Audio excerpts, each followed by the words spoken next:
Здравейте на всички! Един наш постоянен клиент, който ползва дрон преди години, не е закупен от нашата кампания, си го закупил от някъде си, не е важно, го докара сега при нас на апгрейд.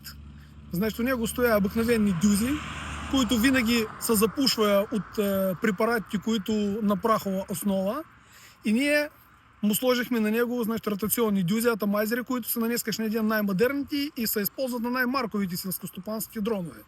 И сега, след това, както му ги сложихме, искаме да ви покажем на вас как го тестваме в реално време.